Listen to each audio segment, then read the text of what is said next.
নমস্কার। বলতে চাই আঙিনায় আপনাকে স্বাগতম। আশা করি আপনি ভালো আছেন। আপনি ভালো থাকুন, এটাই আমার কাম্য। চলুন আজকের প্রসঙ্গে যাওয়া যাক।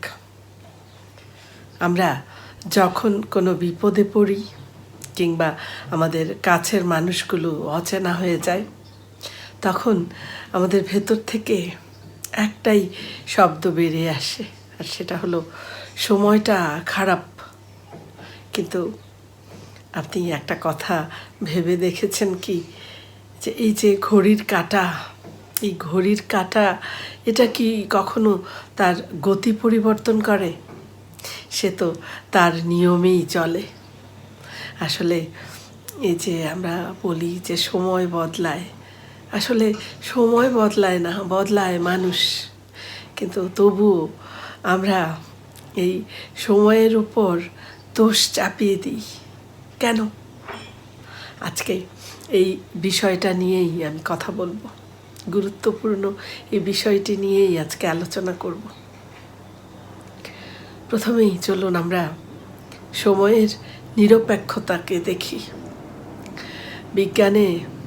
বিজ্ঞানের ভাষায় এই সময় একটা মাত্রা বা ডাইমেনশন, আর দর্শনের ভাষায় এই সময় হলো মহাজাগতিক প্রবাহ।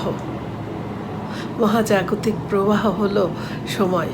মূলত এই সময় কারো সাথে বেইমানি করে না, কখনো করেনি, এবং কাউকে বিশেষ সুবিধাও কখনো দেয়নি। মূলত আমরা যদি এটাকে পয়েন্ট আকারে দেখি, পয়েন্ট এক, এই সময় আপনার জন্য আমার জন্য যেমন দিনে 24 ঘন্টা, তেমন যে মানুষটি সফল হয়েছে সেই সফল মানুষটির দিনও 24 ঘন্টায়। পয়েন্ট দুই, এই যে এই সময় কেবল আমাদের সামনে একটা আয়নার মতো কাজ করে, আয়নার মতো।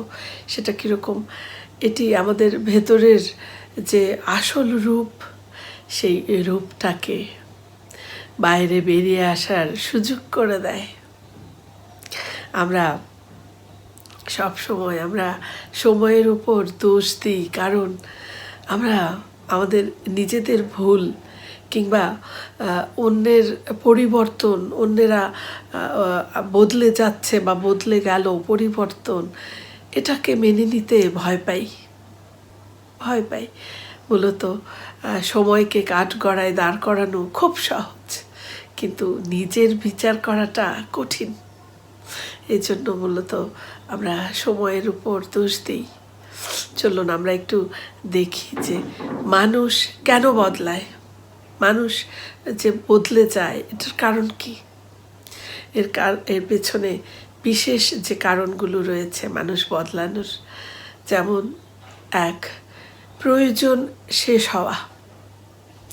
একজন মানুষ, অনেক সময় একজন মানুষ ততক্ষণ আপনার পাশে থাকবে, আমাদের পাশে থাকে, যতক্ষণ সেই মানুষটার স্বার্থ থাকে, তার প্রয়োজন থাকে। যখন তার স্বার্থ বা প্রয়োজন ফুরিয়ে যায়, তখন সেই মানুষটা বদলে যেতে পারে, বদলে যায়। আর আমরা তখন বলি যে মানুষটা সময়ের সাথে সাথে বদলে গেল, আমরা এটা বলি। তারপর আরেকটি কারণ হলো অভিজ্ঞতা। জীবন আমাদেরকে অনেক কিছু শেখায়। এই জীবন অনেক সময় মানুষ বারবার ঠকতে আবার হয়তোবা অনেক দুঃখ যন্ত্রণা সহ্য করতে পেতে একজন নরম মনের মানুষ ভেতর থেকে শক্ত হয়ে যায়, কঠোর হয়ে যায়। হয়তো তার ভেতরটা একসময় নরম ছিল, কিন্তু এখন সে পাথরের মতো কঠিন। এটাকে মূলত বিবর্তন বলে, এটা পরিবর্তন নয়, এটাকে বিবর্তন বলে। তারপর দ্বিতীয় যে কারণ, মুখোশ খুলে যাওয়া। কিছু মানুষ আছে একেবারে শুরু থেকেই অন্যরকম ছিল, কিন্তু হয়তো তাদের যে অভিনয়ের কারণে তারা যে মুখোশ পরে আছে সেটা আমরা বুঝতে পারি না, এটা লুকিয়ে থাকে, লুকিয়ে ছিল মূলত যখন এই মুখোশ খুলে যায়, এই যে ঢাকা পড়ে থাকে আসল চেহারা। এটা এক সময় এই যে অনেক সময় ধরে ধৈর্য রাখা যায় না, একটা মানুষ পারে না সেটা। সময় মূলত এই ধৈর্য ধরে রাখার যে ধৈর্য সেটা কেড়ে নেয় এবং মুখোশ খুলে দিয়ে সে মানুষটাকে আমাদের চিনিয়ে দেয়। আমরা তখন বলি যে মানুষটা বদলে গেছে। আসলে এই মানুষটা তো পূর্ব থেকে এমনই ছিল, আমরাই শুধু ধরতে পারিনি, সময় হয়তো আমাদের চিনিয়ে দিয়েছে। তারপর এই যে এই সময় কিভাবে আমাদের আসল রূপ বের করে নিয়ে আসে আর আমরা সেটা বুঝতে পারি। চলুন এটা আরও ভালো করে বুঝতে একটা ছোট্ট গল্প শুনি। এক গ্রামে একজন জ্ঞানী বৃদ্ধ বাস করতেন। একদিন সেই জ্ঞানী বৃদ্ধের কাছে একজন যুবক এলো। যুবক এসে সেই বৃদ্ধকে বলছেন যে আমার সময়টা খুব খারাপ যাচ্ছে, আমার বন্ধু বান্ধবগুলোকে সময় বদলে দিল, নিষ্ঠুর সময় আমার সব কিছু কেড়ে নিয়েছে, আমার আত্মীয় স্বজনও এখন আমার কাছে একেবারে অচেনা। সময়কে সে নিষ্ঠুর বলছে সেই যুবক। তো বৃদ্ধ এটা শুনে, জ্ঞানী বৃদ্ধ, উনি একটু হাসলেন।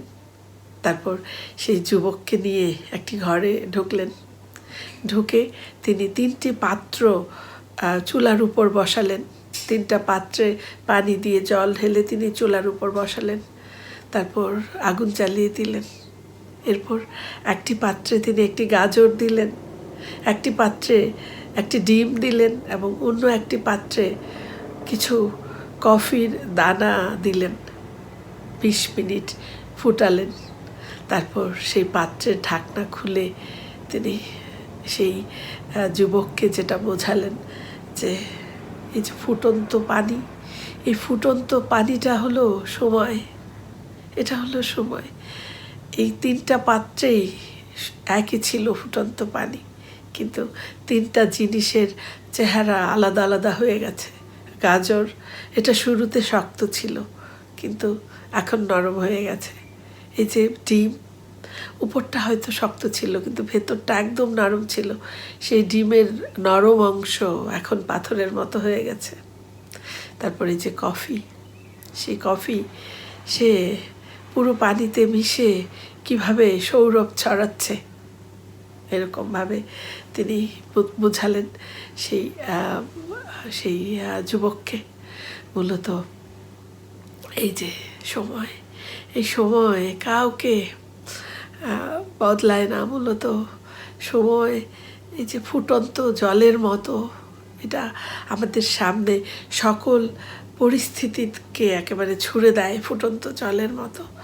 এখন আমরা গাজর হব নাকি আমরা কফি হয়ে আমাদের সৌরভ ছড়াবো, সেই সিদ্ধান্ত আমাদেরকেই নিতে হয়।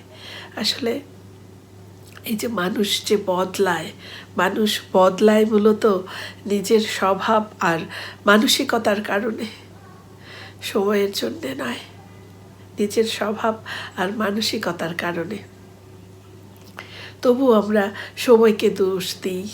এই সময়কে দোষ দেওয়ার যে মনস্তত্ত্ব, এটা চলুন একটু আমরা 2-1 লাইনে দেখি যে কেন আমরা সময়কে দোষ দিই। মূলত মনোবিজ্ঞান বলে মানুষ যখন তার যে পরিস্থিতি, সেই পরিস্থিতির উপর নিয়ন্ত্রণ হারায়, তখন সে মানুষ একজন বলির পাঠা খোঁজে। দোষ চাপানোর জন্যে, দায় চাপানোর জন্য একজন বলির পাঠা খোঁজে। আর সময় হচ্ছে সবচেয়ে সহজ লক্ষ্যবস্তু।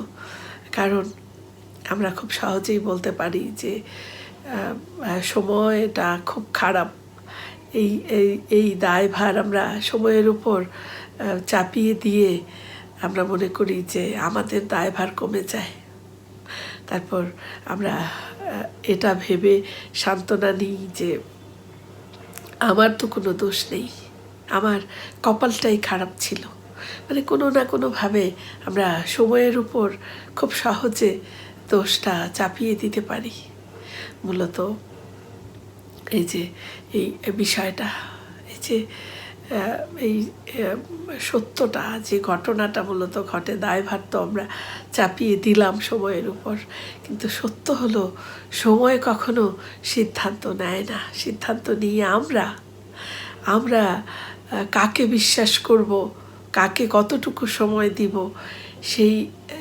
সেই জিনিসটা বাছাইয়ের বা সেই বাছাইগুলো সম্পূর্ণ আমাদের। তাই আপনি এই যে সময়কে গালি দিচ্ছেন, বিশ্বাস করুন এই সময়কে গালি দিয়ে আসলে কোনো লাভ নেই। কারণ সময়কে গালি দিলে মূলত আমাদের সময়ই নষ্ট হবে। বরং সময়ের সাথে তাল মিলিয়ে নিজেকে গড়াটাই হচ্ছে বুদ্ধিমানের কাজ। তাল মিলিয়ে নিজেকে গড়ে তোলাটা, কারণ সময় আমাদেরকে অনেক সুযোগ দিবে।